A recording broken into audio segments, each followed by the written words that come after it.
হচ্ছে ফেরির যে পিছনের অংশ, সেই অংশটা। এখানে সম্ভবত প্রোপেলারগুলি ঘুরছে,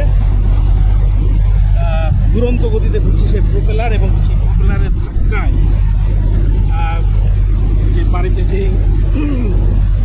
ধাক্কায় বা ঘূর্ণনের ফলে ফেরিটা এগিয়ে যাচ্ছে আর কি। ওই যে দূরে কিছু যানবাহন, জলযান দেখা যাচ্ছে। এই জলযানগুলি এই মেঘনা নদী হয়ে সেই সোজা কর্ণফুলী হয়ে একদম সাগর ঘেঁষা যে জেটি বা কোনো বন্দর থেকে সেই যাত্রা করে তারা আবার তাদের সেই গন্তব্যে যাচ্ছে।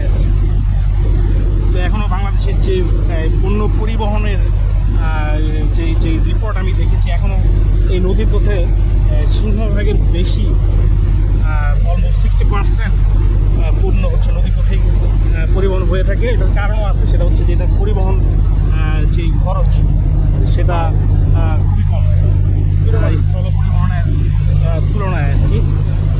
তো নদী আসলে আমাদের জীবনে ব্যাপক একটা আশীর্বাদ, এবং একসময় নদীকে কেন্দ্র করে জীবন, সভ্যতা, মানুষের সিভিলাইজেশন সেটা গড়ে উঠত, এবং সেটা এখনও চলমান রয়েছে।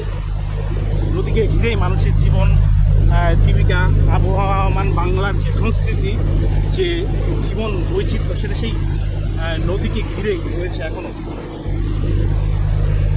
আবার এই আশীর্বাদের মাঝেও কিছুটা দুঃখের ঘটনা ঘটে যায়। নদীর কোরাল গ্রাসে, নদীর যে ধাবা, ভয়াল ধাবায়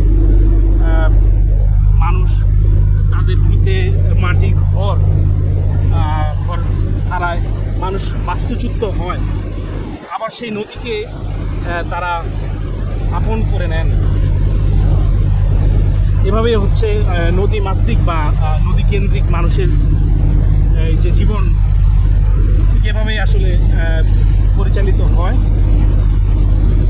আমি দেখাচ্ছি যে নদীর পার ঘেঁষা মানুষের যে ঘর বাড়ি, সেগুলো দেখতে, এটা চাঁদপুরের অংশ। ওই পার হচ্ছে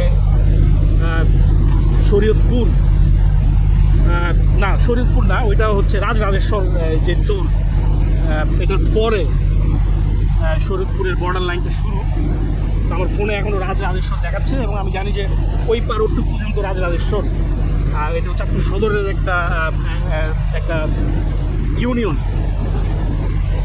দেখতে পাচ্ছেন।